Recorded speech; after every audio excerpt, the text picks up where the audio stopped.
Hello. Hi, everybody. This is it. This is it. This is the very last This is the one. very last one. And And it's your what? It's birthday. it's what? It's your birthday. Oh, you didn't know. I didn't know. Oh, I'm so I didn't sorry. know. Oh, Uh, well, you are now 30. that's true. That's true. I figure I can do what I just did like two more times. Remember yesterday when you pissed me off and I was like, if you think you're going to live to see 30. I do. That was really good. Oh, Well, we're really excited to be here. yes, And we are. this is what Kevin wanted to do for his birthday, It so. legitimately is, and I've told that to multiple people, and they've given me the weirdest looks. They keep on looking at me like, are you sure? But thank you all so much for the birthday wishes in the chat. We also wanted to say happy birthday a couple other people who share this sainted birthday, which I believe I've already said this, but it's also the day in the short story The Lottery where every year that So weird. town kills people by throwing stones at them. That's a weird. It's also Helen Keller's birthday, so happy birthday to Helen Keller. Better.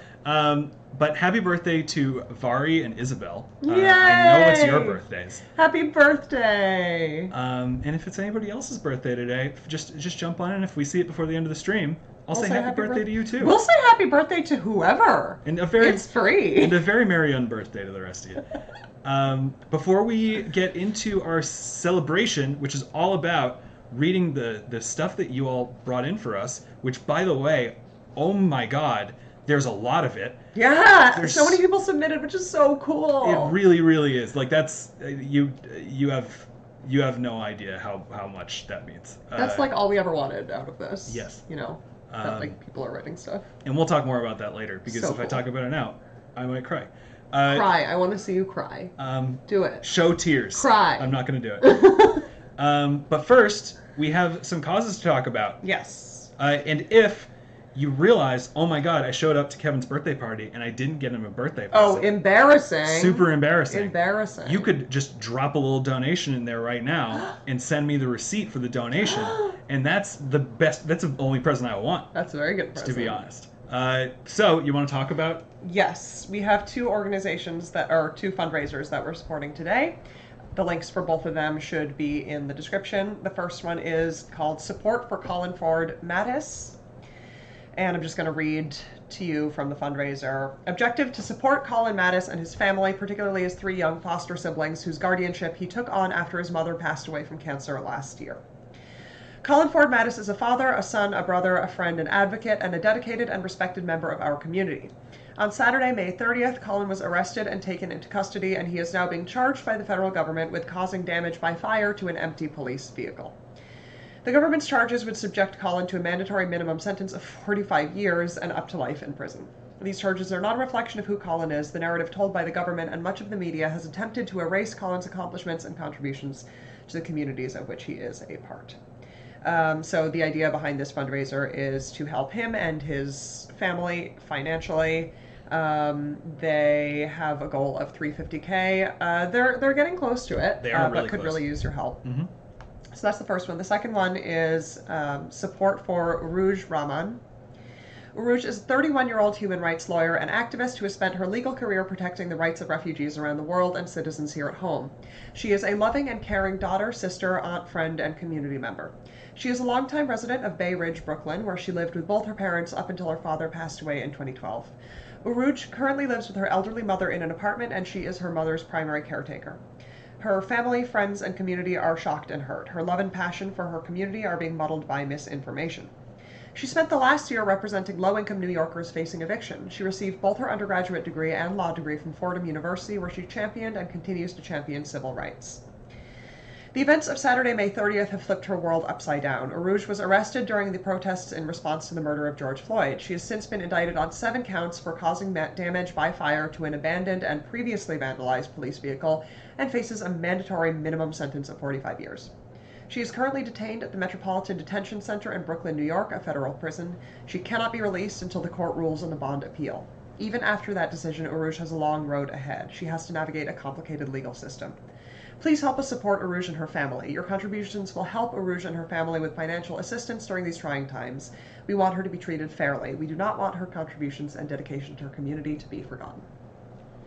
So those are the causes. And I mean, again, we talked in the past about how one of the reasons that we really like kind of pointing you all towards causes about like individuals say is that we think that we can have a real impact on that. Yes. And these are not only only people who are being, given an unfair punishment. These are people who are like really active forces of good in the world.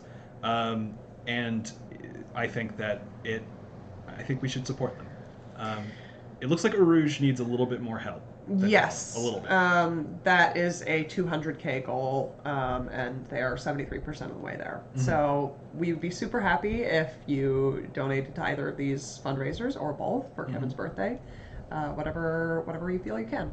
Mm-hmm. That would be super cool. Thank you. So, I mean, I'm having trouble with our transition here because this is typically when we'd move into a transition into our lesson, but we got none of them. No, we'd always be doing submissions now. Well, okay. I'm sorry, folks. I'm getting old. I'm losing it. Are you getting old? How old are you getting? I'm a day older than I was yesterday, and I felt pretty old yesterday. So. Ooh. But here's how we're gonna do this. So today, for sharing, Sophie's gonna share a section that she chose first. I'm going to go last, and in between we have 3 special guest stars for you who are going to pop in. And you don't get to know who they are until they start sharing. So, oh boy. Get ready. All that said, this was genuinely an extremely difficult process for me to figure out and I think for all of us, to figure out which of your samples to read, especially given how much time we have. Like, I think five is all we have time for, and there must have been like 50 or 60 in there. Yeah, a ton. So if we don't read yours, I'm sorry, and also it does not mean we're not proud of you. I was telling everybody that I was just lying in bed and reading a bunch of them earlier this morning, trying to figure it out, and absolutely loving them. And yeah, there's a lot of really good stuff. I have a bunch more picked out that I want to read later. So thank you all so much, whether or not we read it. This means absolutely the world to me, I know, and I suspect for you. Maybe I'll never tell. That's true. Too mysterious.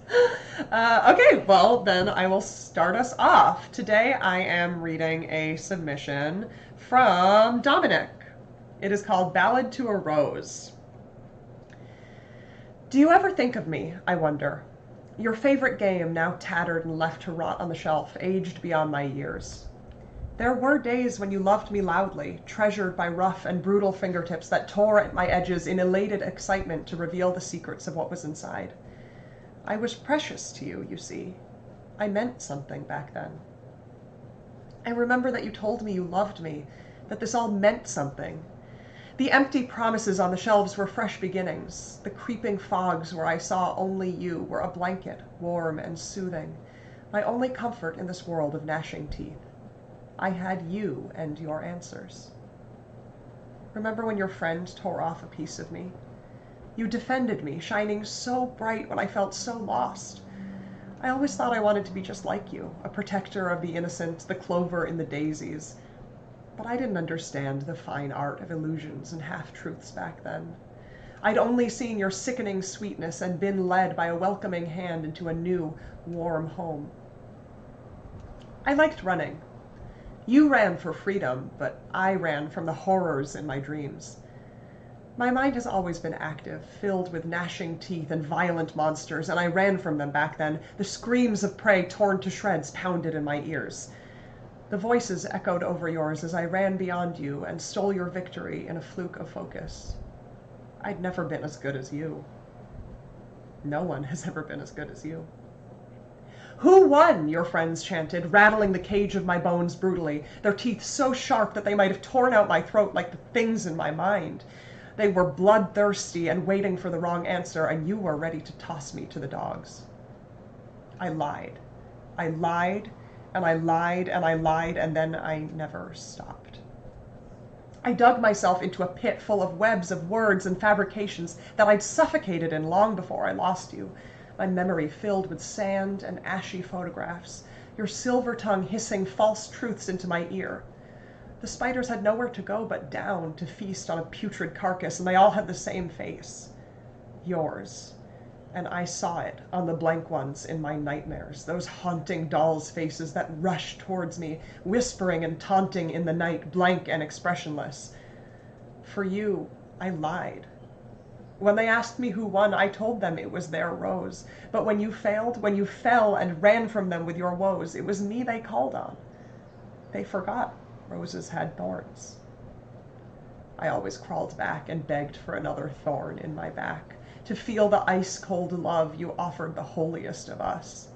The prickling of it was painfully addictive, but it was the bitter adoration I deserved, and I flooded to you like the river I'd become while your friends carved their signature into my skin, delighting in its putrefaction until they got bored. You all got bored eventually and abandoned me in a pool of my own muck to rot beyond recognition. I chased the smell of roses for years, missing the burn of the thorns lodged in my back. Those old thorns rattled through my spine, dead and useless, but so very alive. A rose's gift. You'd given me part of yourself, and in return I'd offered my body as a willing sacrifice, my raw edges still burning from the last lashing, and you'd raised your bloodied hand and plunged it into the depths of my brutalized chest, massaging my rose-petal heart until it thrummed in that macabre rhythm you loved. You thrust that hand into my mind and stripped me of my autonomy. The dreams of a grand future turned to sour, unreachable ideas for a creature not good enough. You whispered so softly in my ear and told me it was right, that when your nails dragged across my scalp it was for the best, that we could drown arm in arm in our blood. I believed you, you know.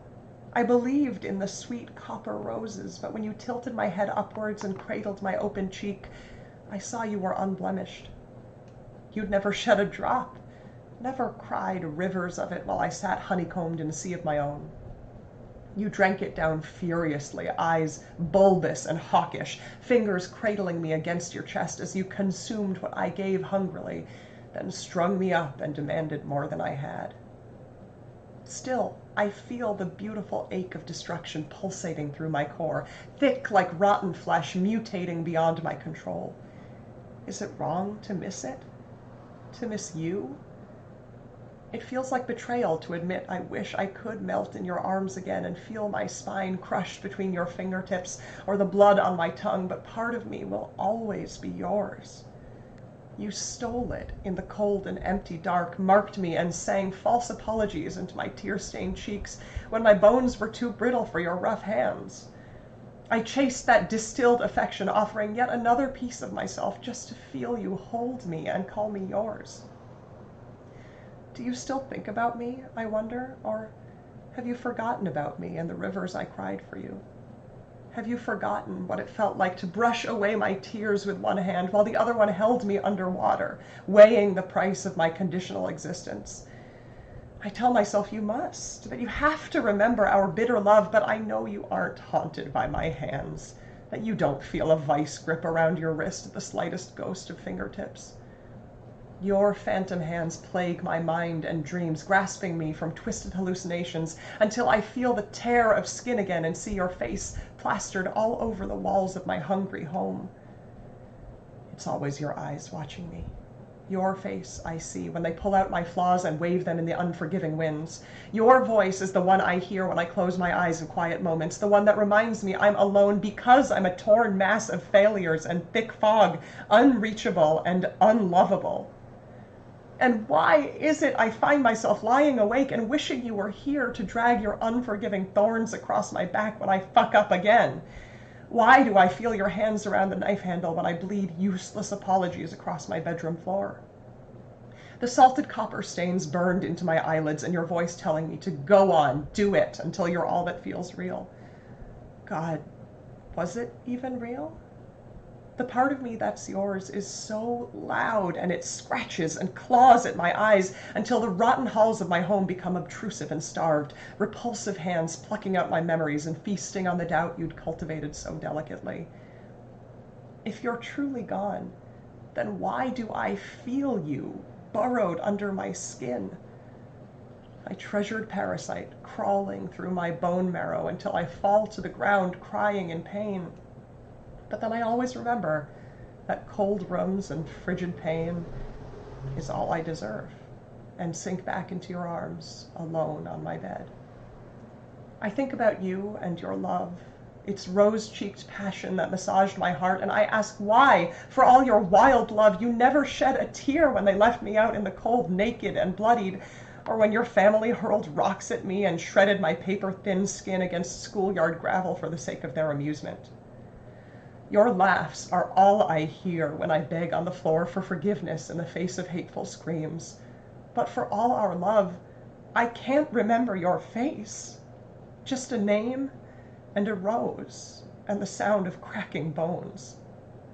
Why the fuck can't I remember your face?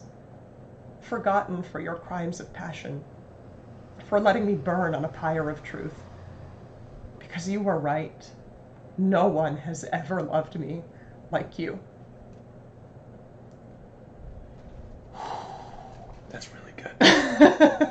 That was extremely intense. Yeah. That was by Dominic, you said? Dominic. Amazing work. And it's a complete tale. Yes. I actually wasn't expecting for us to get many of those in under 600. I'm like very devastated. Do you want a sec? No. I mean, it's beautiful. I should mention for those who aren't following along, it's all in lowercase, which I think kind of adds to the look of it, and I think is very cool. I love that it's very sexy, but it's also kind of horror. Oh, absolutely. And it's very unclear whether it's to be taken literally or not. Right. Like, this could all be metaphorical. Right. Or it could be real. No, I keep on drifting in and out of having a clear image of what's going on.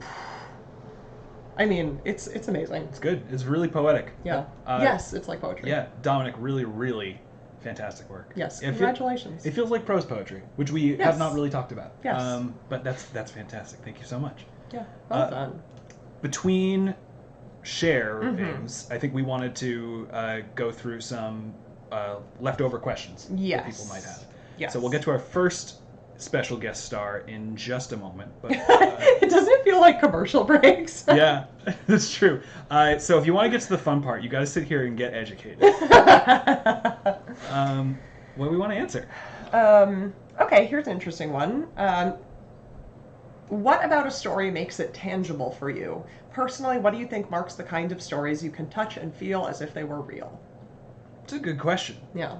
I think that for me, a lot of it has to do with some of the things that we talked about with concrete versus abstract language, with using the five senses, and things like that. Like there are, there's a song that I've been listening to recently because it's on an album of other covers that I really like, and I think the song sounds really beautiful, but the lyrics drive me a little nuts because it is nothing but abstract concepts. It's called The Sphere. I don't know who it was by originally. But basically it's just abstract concepts bumping up against one another, and as a result I don't really know what it's saying at all. I can't put myself in there. Whereas, even if you were to show me an image of this is what that looks like in this context, then I can feel like I'm there. That's what makes me feel like I've settled in, I guess. I think one of the things that really captures me is strong character voices and strong character relationships. I think that's what really immerses me in a story when I get invested in character relationships. The other thing that comes to mind for me actually is little world building or characterization details that don't actually matter. Just getting these just there for color. Exactly. Yeah.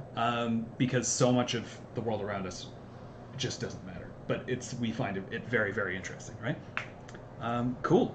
All right, I think we are ready for our first special guest. Yay! If she wants to activate her microphone and come on. Hello! Hello! Hi there. Hello. Who are you? Yeah, who are you? It's me, Rita. It's me, Kate Jones. Kate Jones, we're so happy to have you today. Yeah, we are. Thanks. I'm happy to be here. So earlier today, we gave you access to the Discord, so you can go trawling around through it, and you found something that you want to share? I did. I found a spooky story that I'd like to read. Ooh. Oh boy, I'm ready. This is I do not know the title besides that it says that the doc is called F, and it is by Pluto. I'm spooked already. Press F. I said I'm spooked already. Yes, it's very spooky. And before I read this, content warning, claustrophobia, car crash, brief mention of a hospital. So just so you all... Okay, should I just go? Yeah, actually, since we have the content warning, should we do that thing we did last time where we'll wave at the camera? Oh, sure. When Yeah, after if the any of sample? those things are going to be a problem for anybody who's watching right now, you can just mute or whatever, And then we'll do- just vibe Yeah. until we wave. Yeah. Yeah. Okay, whenever cool. you're ready. Take it away. Here we go. She never meant for it to turn out this way. Waking up that first time in the dark, gasping and choking for air, feeling the way the tight walls restricted movement, painfully clawing her way up through the wood and dirt to the surface, she'll never forget it. The pressure of earth crushing down on her chest, the first realization as she stood above her own grave, that she'd been without air for hours. Somehow she was alive. Her body still hurt, though. Some things didn't change. That first night she had stumbled down the dirt road from the graveyard to her old house, only to find it a smoldering ruin. The smoke that seeps from its skeleton is still thick and choking as she approaches, but it's been hours since the flames died down. The heat creeps up her limbs and caresses her face, but all she can feel is cold. She slowly lowers herself to the ground and allows herself a moment to rest, to think. Unconsciously, she rubs her neck and tries to remember the last night before her burial. It's all a blur, but she catches enough to get a picture. She got distracted a moment while driving, drifted into the wrong lane. The blare of the truck's horn makes her look up, but it's too late, and her car crumples like paper as she flies through the windshield and lies broken on the side of the road. She would scream, but her lungs refuse to inflate. She doesn't know how long she lies there, unable to move. Finally, just as her vision gives out, she hears slow footsteps approach and a soft, gentle voice, though she can't tell what they're saying. After that, she remembers bright lights, frantic doctors, frantic voices, a doctor peering over her, then people shouting, growing louder until her head is pounding with pain. Yes, she remembers gunshots, but she's putting together a puzzle with half the pieces missing, and the pieces she has don't fit together. What happened to me? She clutches her head and groans as another spike of pain scatters her thoughts. But she recognizes one thing. Her body, somehow, is not broken. Her limbs are whole, and as she rolls up her sleeves to check, unscarred. Her lungs still work, though. Breathing feels odd. Her heart's not beating. She checks and checks again, but she can't find a pulse. Oh well, she has bigger problems right now. It's the middle of the night, she's got no money on her, and she's still in a hospital gown. And she's probably legally dead now that she thinks about it. That might be a challenge.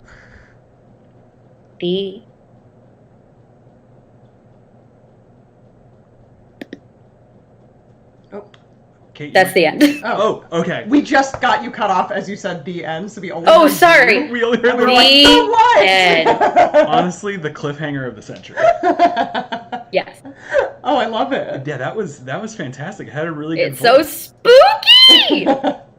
What jumped out to you about it, Kate? It's so spooky. And, yeah, I like spooky things. So this was fun. It jumped out to me because it was short and I desperately wanted more. I noticed when I got to the last sentence the first time I read it that I was like, okay, so now what happens? It's the middle of the night. She's got no money. She's still in a hospital gown and she's legally dead. What? Tell me now. And I think, yeah, that's such a great thing in a story to desperately want to know what happens next. That's like kind of all you can ask for from a story. Yeah. And it's not easy to pull off at all.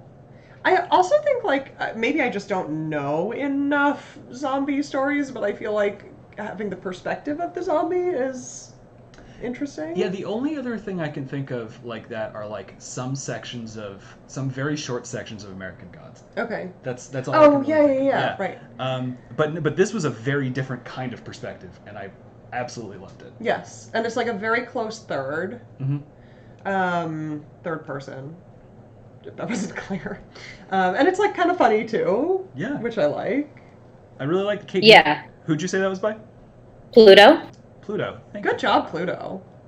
And Yeah. good job, Kate. Awesome. Good job, Kate. Thank you. Thank you so much for being here and reading it. That was so awesome. Thanks for having me, and thank you for sharing all of your stories and letting me secretly read all of them. Yay. Thank you so much, Kate. Okay. Question time? Yeah, let's move on to another question. How about... okay, I feel like this is one that we've, like, in some ways addressed, but in some ways we haven't, so let's do it. What are the ways you've dealt with your own internal problems and thoughts through writing or as a way to cope? Have there been times when you've been writing and you have to nope out and do something completely different? You're going for the big guns today, huh? It's the last day! That's true. All right, so let's get heavy. Was there ever a time that we had to nope out of a topic? Out of a topic?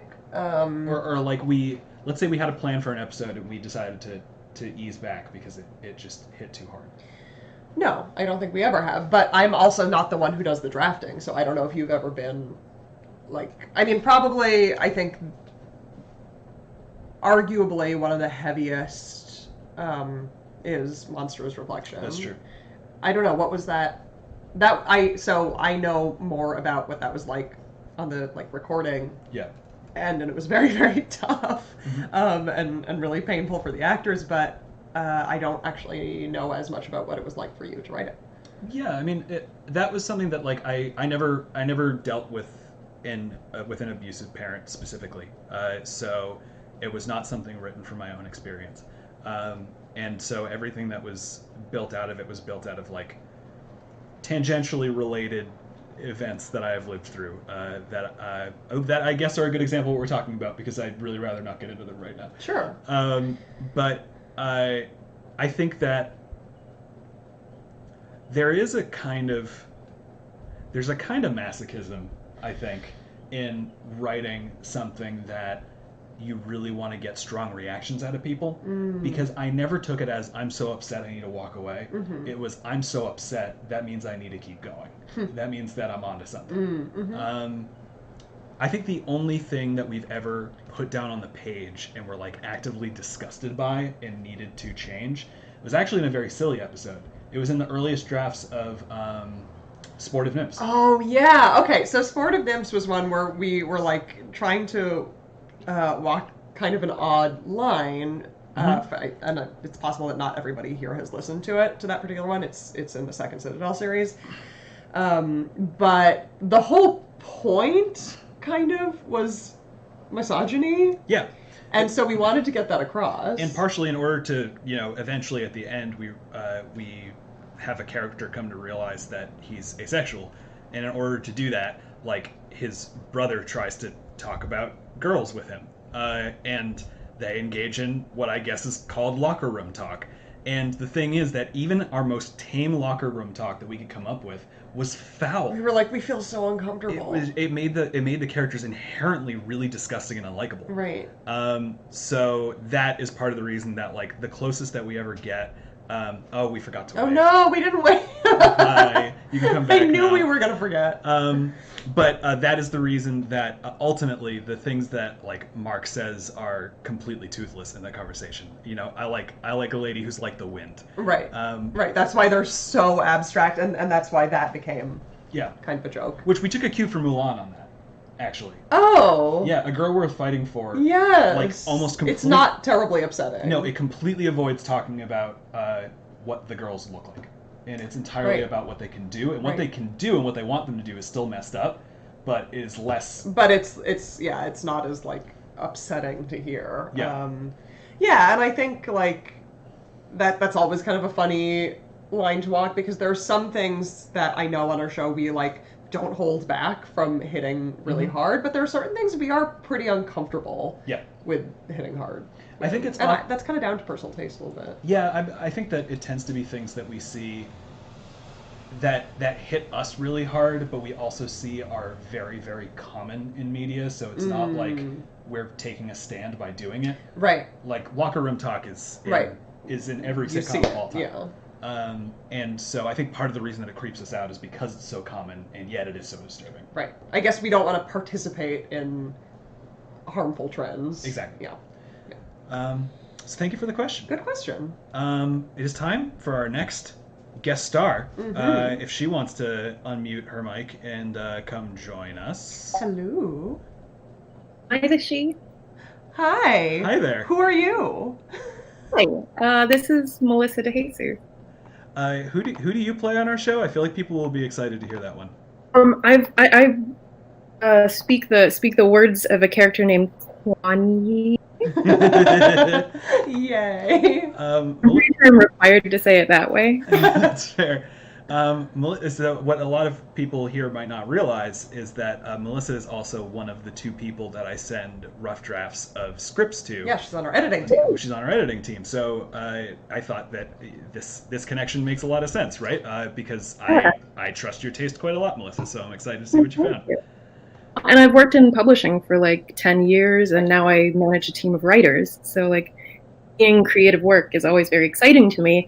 And also the things that these people are writing is much more exciting than the like elementary lessons I get to read every day. So well, we're super pumped to have you. So what is it that you're going to be reading today? So I'm going to be reading Press 7 for the title. That's the title is 7 for the written by Shreya Zizim, I think. Cool. Or near. Just go ahead. Yeah, whenever you're ready. You have reached Matter Services. Please note, all inquiries about ownership of the sun must be done in person. If that was all, press 1. If you would like all the symphonies of the universe laid out at your feet, make sure your funeral arrangements are done before pressing 2. Your membership was a bad decision whose guilt thought you could bear. But in your life without it, you forgot how weight can make your knees buckle. Muscles ache with pain, and it is not an ordinary nuisance like everything else you've overlooked in life. Press 3. You're sobbing with the realization that the great weight buckling your knees is the product of every ordinary nuisance you've overlooked in your life. Press 4. If you are late with your payments, press 5. If you are calling for any other reason, press. You are an instrument masquerading as a person, and the angry chants of your notes are keeping your neighbors awake at night. Press 1. The angry chants of your neighbors have begun to spread doubts about your membership, feeding hesitation into your every action, making your finger hover over every number. I will give you 10 seconds. Press 2. If you have questions that have taken up camp in your mouth, laying waste to anyone who says an innocuous word that you never realized meant something to you until you could not hear what came after it due to your unanswered question, repeating relentlessly, press 3. If you have any other questions, press 4. To update your membership, if this is your 10th call, congratulations! It has already been done. If not, press 5. Speak to a representative, press. Sorry. This service is only available for non-human members. If you're consumed with anger, your throat burning from words you cannot throw at anyone, press 7. You would describe your rage as an everyday thing, a still tank that floods when your keys scrape against each other, the sound drawing lines from your ear, press 1. Dogs, press 2. If you are in this stage right after your anger has reduced everything around you to a shell of its former self and dragged the wet mulch of their matter that would not burn back into you and now lurks undetectable under the rot, press 3. You're angry with yourself. Oh, the hatred directed towards yourself as a child refuses to pick up their phone, but you can see them calling out people on Instagram because they haven't bothered to block you yet. Press 4. Your child is one with the forest, daughter of the woods whom its curl toward, always reaching to the sun, their hair never looking natural unless it is brushed by the wind. Press 1. Child is a A genius who talks of things you don't understand, fills your house with books you can't read past the page of. That's 2. You have no idea where your child lies. Person you've never been able to figure out, and for whom you've always bought the wrong presents on the wrong birthdays. They left from the window, their belongings a mess, the wind still whistling through that gap as you knocked without pause for an hour because you heard the gate creaking only once. The early morning. That's 1. They never came back from wherever they went, left you calling up any unknown acquaintance, every person you have ever seen them with, and heard only mocking laughter because they all know something obvious you do not. That's 2. They simply disappeared, leaving a note that the cat got to before you, but still alive, still well, offering you that information and nothing else. Please hold. In the meantime, please enjoy this song from our vast archives, sponsored by the Give Pluto the Right to Vote League. I'm going to stop there because it's a little over the word limit. Oh my god. Oh my god. That was such a ride. Also, you prepped? Fun. With a Yeah, side yeah. She does her own Foley. Of course. Oh my god. I can't recover. That was... So- Wow, sorry. What- Yeah, you were saying, Melissa? So good for the format. Yes. So you guys gave us access to all of the submissions, and I was looking through. I was like, so much of this is amazing, but would be really hard to translate, just one person speaking. Mhm. But then I saw this one, and I was like, this is the one. Amazing. Really fantastic. I love it. Yeah, I would love to know more of your thoughts about it, Melissa. Oh, yeah, definitely. So essentially, for something that's audio only, I love that it's an interaction that's actually audio only and interacts with the reader, or the audience, that the Yes. audience is having the experience of interacting.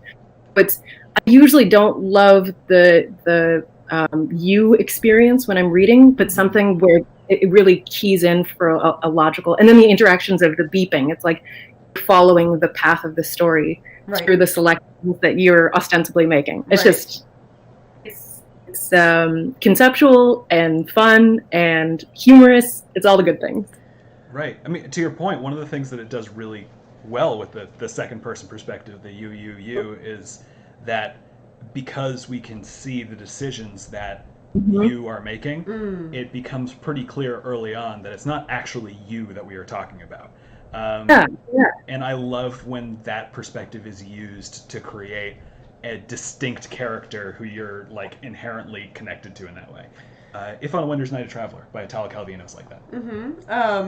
And there's also a Frederick Brown short story that's a second person that has really stuck with me. And we will remain the only 2 human beings. We are literally the only people in the world who have read Frederick Brown. But they are such his stories are such a touchstone for us. Melissa, I mean, I see your point that it's possible to go very wrong with second person, but also it has the potential to be really powerful. And I think one of the ways in which it can be powerful is that it can create horror really effectively.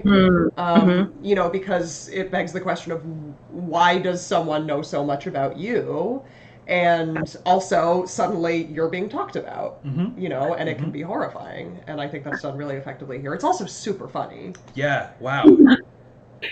It's a lot of fun to read. Yeah, and of course, I mean, you made it so funny in the way that you read it, but it is itself very funny. It's surreal and unsettling and really funny. Thank you. I love it. And who did you say submitted that, Melissa?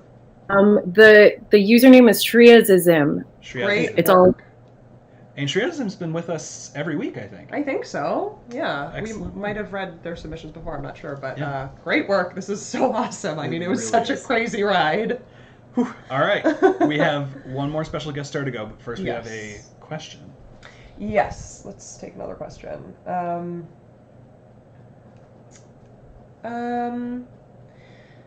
Okay. How do you... These are a little separate, but how do you avoid same character syndrome, and how do you avoid over projecting into a character? My honest answer to the second one is We don't. you don't bother avoiding it. Just do it. I think that the only thing to be careful of, right, is if you're really going to project yourself into a character, at some point you got to recognize that the things that you're putting the character through are not things that you are going through. Mm-hmm. So if you live with that character for a while, they're going to change. Right. When we first started off, both Juno and Sir Damien, each one was pretty representative of a version of where I was at the time. Now neither of them really resemble me at all. And it's partially because I grew away from them, and also partially because they grew in a different direction too, because I've never fallen in love with the four-armed lizard man. Never? No. Not even one time? Right, and I'm not Sir Damien. I think that is the only way to be cautious of it, but besides that, yeah, throw yourself in there. Yeah, and like, well, and Kuan Yi is you roasting me. Although, like, but that's the thing. Like, she started out as just you roasting me, and then like Became she's her her own own character. thing. Yeah. But also, I also think when you're projecting yourself onto a character, you can get away with it more if you're harder on the character. Yes. Like, it's not cute to project yourself onto a character and then like they're awesome and amazing Right. and like the coolest. Right. It's a little more interesting if they're not. Right, right. This is Mary Sue and they're perfect and everybody falls in love with them, versus this is Mary Sue and she just fell on her stupid face. Right. Just fell right over. What a doofus. By the way, I'm Mary Sue. Right. I mean, I wouldn't necessarily recommend being Right. that masochistic about it, because I think that also can probably get old. Oh, certainly, yeah. But I do think that it is something to keep in mind Mhm. if you do see a lot of yourself in a character. Mhm. The other half of that was how do you avoid same character syndrome? I mean, I think that the thing is there are a lot of answers to this, and ours is a very specific thing that has to do with our style. We write really over-the-top characters.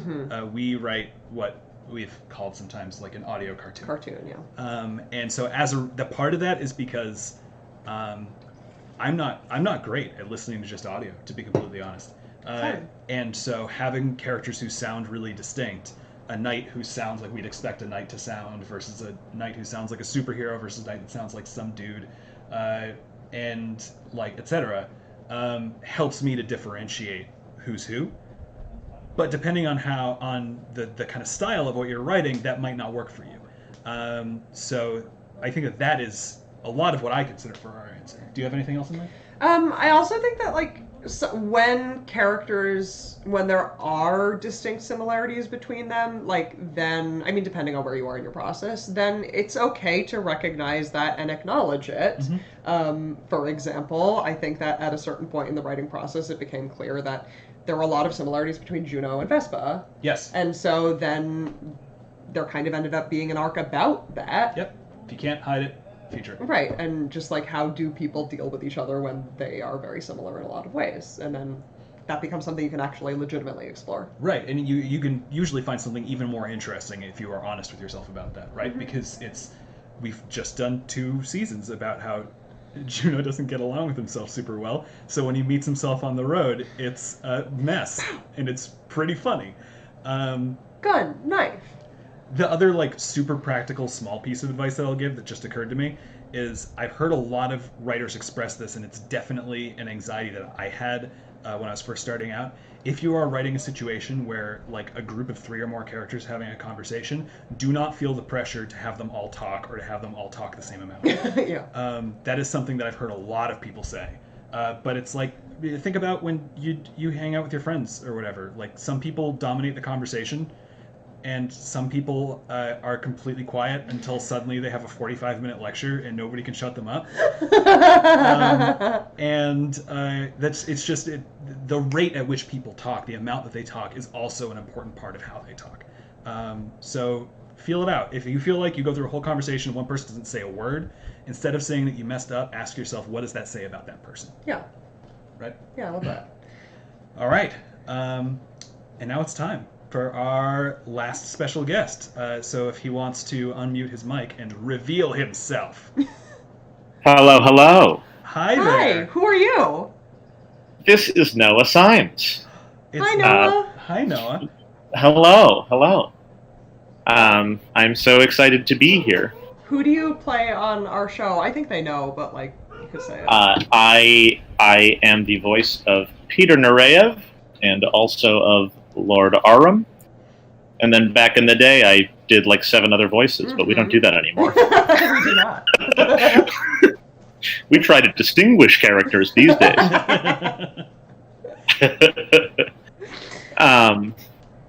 So I have picked something to read. Wonderful. Let me pull it up now, which is something I should have been doing while I was babbling. For sure. So this piece I don't think has a title. It is by Ketterbug. Cool.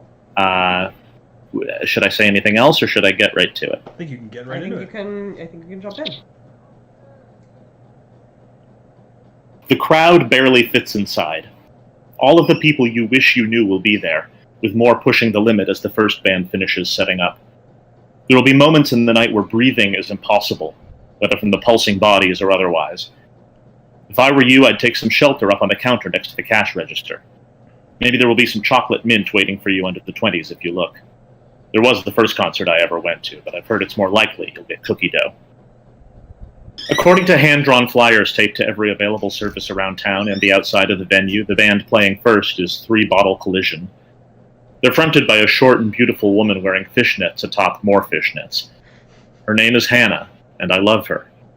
If she feels the same, she'll scream about the injustice of the world to the frantic beat set by their drummer, and you'll pump your fist in agreement. Their bassist wears a pair of thick, round red glasses, and despite the fact that you cannot see his eyes, you will know when he looks at you. Every moment of near death in your life will be brought to mind, and you will shiver as he sloughs off his fur-lined jacket to reveal an impossibly thin body. His solo reminds me of nothing else but the notes the devil plays when greatly pleased. The crowd ebbs and flows from the little stage, and will sing along with a song that you wonder if they've ever heard before. They know it better than anything on the radio or even the beat of their own heavy hearts. Maybe you know the song, but you can never be sure. Not yet, anyway. Not until the finale. Not until Helena sings. A man with eyeliner sharp enough to cut you to ribbons will swing up beside you at some point. He is my ex, and out of respect, I ask that you never look him in the eye or respond to his musings. No matter how far the eyeliner crawls around his head and down his arms or how sweet he sounds. He can talk the love right out of you, and will, if given the chance, drag you away to feed you the love of others. It is a proposition he will offer many times, but if you still have the ice cream you found, offer it to him, and you will be able to escape. He is a bastard. Trust me. And that is the end of this submission. That's so funny. That's fantastic. That has such a voice. Yeah, it does. I'm sorry, did we pick 3 second-person? Apparently. That's nuts. That is bizarre. Wow. Yeah, tell us I think it's unusual, right? So it does catch your eye. That's true. I'm really delighted by this. It's a style that I have written in before, actually. But I think is really unusual. That I thought, not the second person necessarily, but this sort of like, I don't know. I think of it as sort of like a prose vignette. You know, where it's sort of it's really painting a picture or a scene, and it's much more about about painting this this sort of encompassing little world than it is about really what happens once you're there, which I think is really cool and unusual. Yeah, and of course, I mean, this is so my jam. I just like I like the juxtaposition of the mundane and the sort of, again, it's sort of these things where you're like, is this literal? Is this magic? Yeah. Is this, Right. or are we speaking in metaphor about an experience? Yes. The crawling eyeliner was either hilarious or really cool world building. Right. And I'd be really excited to read more and find Right, out. we just don't know without the context. And like, what a cool thing about fiction that like you this is your opportunity to not know when things are real or Right. not real. And drugs. Right, and to be fair, I don't know what kind of work this is a piece of, right? I don't know if it's 1 more page. I don't know if it's 7 more pages. I don't know if it's 92 more pages. But I really like it even as it stands on its own. I think it's very cool by itself. Yeah, agreed. Tell us again who it was by? That was by Ketterbug, I believe. Ketterbug. Thank you, Good Ketterbug. work. Excellent. Well done. All right, we have one more question, and then I'll share mine. Do you want to do? Will we do another question after you share, or is this the last one?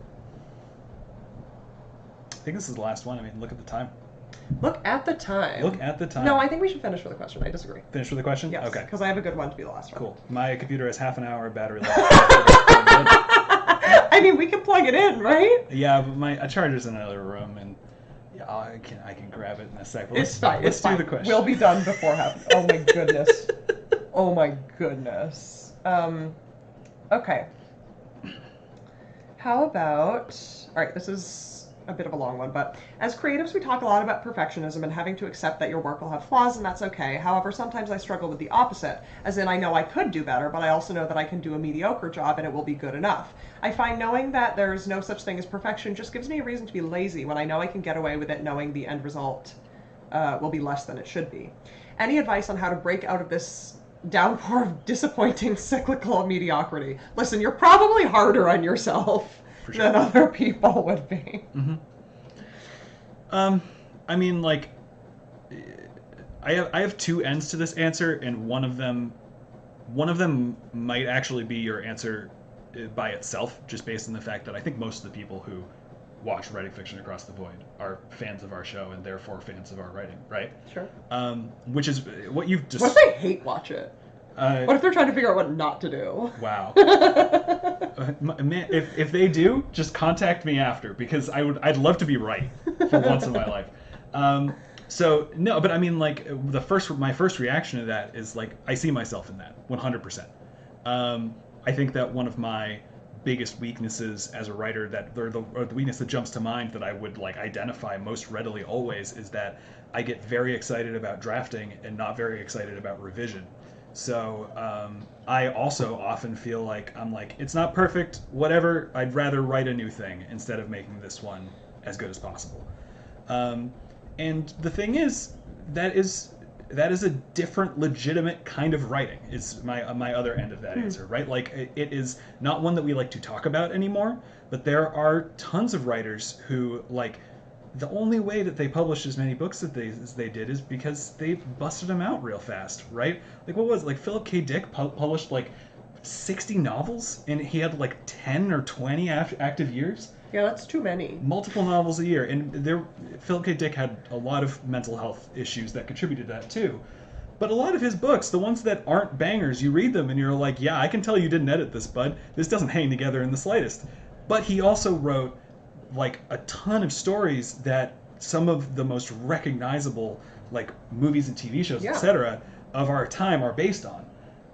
And I do think that was just by virtue of the fact that he was busting out so many of them. And he wrote a lot more than somebody who was like, oh no, this isn't going to be good, I'm not going to... Absolutely. So my first answer to that is just, honestly, if you feel like that is how you think about your writing, find a way to lean into it. Do you have anything you want to do? No, I love that. Okay. Yeah. All right. I'll share mine. It was unbelievably hard for me to pick one. I know I already referenced that. Oh, my phone scrolled away from the name. I need to find it again. It was unbelievably hard for me to pick one because I wanted to. I seriously was reading so many of these, and I wanted to celebrate all of you. The only way I was able to finally pick is that there was one that I wanted to read last week, and I think I might have wanted to read the week before, that I kept on getting chump changed, like, literally only because other ones were more relevant to what we were doing that week. So I want to share this. This is by Alex B. It's called Acorns and Amber. I'm going to read about the first half of what's there. So, roots wormed through the city walls. Pigeon tried to dodge the falling stones, but the roots constricted, wearing the stone to sand. Bark forged through the smithy and fused round the furnace, enveloping the firewood. For the first time in 5 generations, the horseshoe lay bent in the doorway. She did not place it back above the door as she walked past. Above her, in the circle of an oil lamp, she saw John scrape moss off a newly tiled roof. Their eyes flickered, and they pretended not to see her moving through the streets below. They scored their boots with a splayed par of fabric shears, removing the moss with a twist. They planted their feet in the center of a cleared patch of shingles. Surrounded by glass, the moss hissed in the lamplight. It flared up, spitting sparks as it disintegrated. The glow faded back to ash. They raised the shears, glaring at the moss that still surrounded them as snowflake spores floated from the fractures in the lamp's glass. A silhouette splintered from the moonlight. Under the shadow of the eaves, Pigeon covered her face and walked on. Nailed to the walls of the town hall, a poster, tarnished with creases, caught her gaze. Having trouble today. Lost, Aaron Taylor. Last seen April 3rd by the Eastern Gate. If seen, contact Jonathan Taylor on Market Street. To its right was another, Agatha Fletcher, Tristan Ferrier, Marie Smith. She unsheathed her axe as she lost sight of the city. Blade and button clinked in the spore-drenched air. Muffled shouts of "Timber!" wove between the trunks. The trees grew dense. Perhaps the council's new plan would succeed, and everyone would be found. But she doubted it. Too many people had been missing for too long, and the forest had grown further into the city even since she'd returned the previous night. The axe thudded against a trunk. Her jaw tensed as the whispers swelled and swarms of leaves dappled the light around her. Shadows writhed across the blade. With every twirl of leaf and twig, her grip loosened. Her breath quickened. When the city council had released their plan to slow the forest's growth, she hadn't expected to have to go in this deep alone. The handle wept with sweat. She brandished her axe before her, heart thrumming as she edged towards the city. A forgotten prayer slid swift as a blade across her lips. Daylight flooded her vision. She broke into a sprint, increasing speed until she barreled through her kitchen door. Leaning against a wall, she sank to her knees and retrieved the pendant from her neck. In the chain, the seventh link was broken. She couldn't allow herself to become another name plastered on a wall, never to be spoken again. No one deserved it, but that didn't mean she would help find people who she'd already mourned when there was no one left to mourn her, even if, by law, she had to. The sun rose the next morning like the rings of a tree as it falls. Rising with it, she hopped to the kitchen while pulling on a pair of socks more darned than wool. She grabbed breakfast. She grabbed her axe. She patted her pockets as if she was 9 again, and they were her bodhran drum, her only care in the world to play the grooves faster than John could. But the concentration etched into her face wasn't for the same reason. She didn't report to the town hall for assignment. Folding herself between her arms, she refused the temptation to lean further into the forest's windbreak. And that's where I'm going to stop. The rest of it is also really good, and you should go read it. That is Acorns and Amber by Alex B. Now that's what I call immersive writing, Volume 10. It is so immersive. The handle wept with sweat ruins Yes! me. That is an amazing description. Yes! That is so good. And that does something that we actually didn't get a chance to talk about in this much, which is the value of like figurative language, right? Mm-hmm. Handles do not weep, etc. In order to... If they're very sad. In order to create a mood. Yes. If they're very sad and you're in the brave little toaster, then handles can weep. Is to create a mood, right? Like mood. The handles... Sorry, I'm being the worst. Yeah, you are. It's my birthday. Treat me with respect. Birthday. I'm an adult. The handle's not weeping, obviously. So the wept is not referring to the handle. It's referring to the person holding the handle, kind of secretly, mm-hmm. right? That's fantastic, and I love the world that's presented here. It is creepy and it's interesting. It's like right off the bat. It's just yes. It's just visual, and I don't know. You just feel like you're in it. Mm-hmm.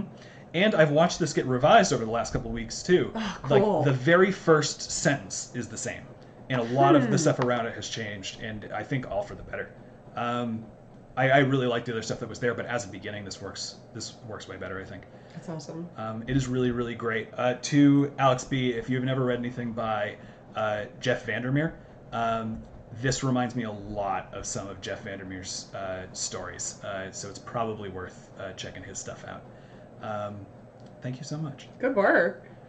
All right, so you wanted to do one last question? Yes. And then we'll close out? Yes, I have one. Hello, I'm sorry. I'm Hi. popping back in. I know you weren't expecting me. Hi, what's up? But I have just dropped into our chat a document that was passed on to me to present to you, a birthday and thank you card from Oh my God. the folks in the workshop. It is very long, I think. So I don't know that you can take the time to read it all while we're on here, but the mod and I were in cahoots to get that to you just now. And that was organized by Kiara/Ray. Oh And my so we want gosh. to thank them for putting in the energy. Thank you so much. I am genuinely terrified to click this link because I'm like, I'm worried about the emotions that are going to come out. I'm clicking it now. Why do you think we waited till the end? Oh, that's so nice. Oh my gosh.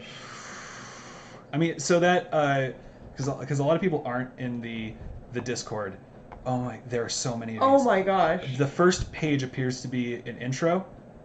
Wowie zowie, this is Oh my gosh, there's so much. this is 45 pages long. Oh my gosh.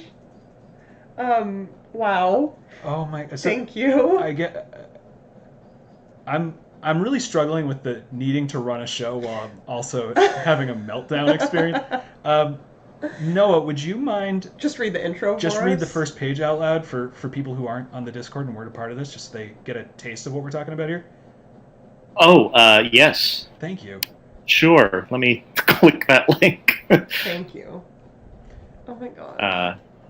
Feel free to vamp for like 4 seconds here. This is so nice. It is. Okay. I'm so surprised. I really am too. The first page of this card reads, Dear Dads, the time has come and the workshop has ended. These past few months, as I am sure you have noticed, haven't been the easiest for anyone. It was a tough time. It still is. And it will continue to be hard in many different ways and on many different levels. Change is complex and it isn't always for the better. We can't draw a continuous line that fits for everyone on Earth. We can't turn life into a temple of distorted averages. Lives are going to keep evolving and devolving. Revolutions are going to win and fail. We are going to keep fighting without knowing whether we can ever win. There is something, however, that we can always and should always give for granted. As Octavia B. Butler once wrote, no matter the circumstances, no matter the outcomes of our efforts, kindness eases change. If anything, we know this for a fact because your kindness has. You gave us a community, a place to grow creatively, something to wait for when the weeks just became too hard. That was really, really kind of you. It meant a lot to each of us. It's only fair to let you know how much it meant. Hope you enjoy reading our letters and drawings. Signed, a bunch of writers of all ages and backgrounds who are so very grateful. Thank you so much. We're just such a wreck. Jesus. This is a delight for me because I'm not even watching the stream. I'm just on the voice channel here. Hearing us cry. So I can't even see you falling apart. I'm just catching God. the... Oh wow. Thank you so much. Yeah. Anyway, I'll pop out of here and let you take over to wrap this up. But Yeah, thank you. And thank you so much, everybody. Wow. That's great. I mean, like, I don't know. The writing workshop is really just all a front for we really wanted people to be able to connect with each other in a time that's very hard. I'm so happy that you all have.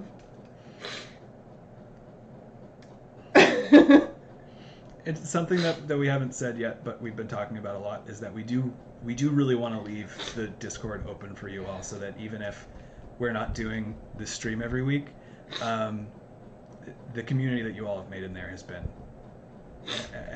meant a lot, honestly, and we don't want to take that away now that it's there. One of the first things that I said to Sophie and Sebs and Noah, actually, when we were like in the planning stages of this, was that like I really hope that the writing groups that you all make last past this, because honestly, I think they're what matters most. Yeah, and like keep writing. Yeah, for real. Holy wow. Okay. Okay, so let's do this last question, which I actually think will not only be a great last question, but also feels correct right now. Okay. And the question is, what advice would you give to your younger self when you first started writing? Oh, Jesus.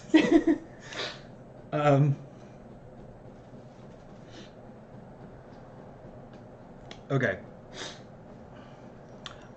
I have a piece of sappy advice, and then I have a piece of really practical advice. Cool.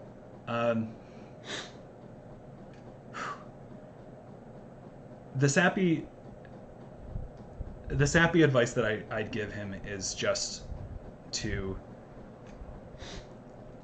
be patient. Before when we started the show, I had been champing at the bit for years at that point to put my writing out in a way that people could see, and I don't think I had done a level of growing personally that I'm really, really proud of what our first step in looked like. And as a result, I kind of wouldn't want to do it any other way, even though my young self was constantly under the impression that he was doing it wrong. I think that the amount of work that he did was good, even though he always told himself that it was not, and that he wasn't doing enough. I'd probably ask him to learn how to take care of himself a little better earlier on. But most of all, I just tell him, just be patient. It'll come. And the most important thing is that you like doing it. And that you keep doing it. And the practical piece of advice that I would give is that there's nothing wrong with the word said, and when you're writing dialogue, it can always just be he said, she said, that's fine. That's very good advice. Yeah. Okay, what about you? My advice to my younger self? Yeah. Make Kevin write it.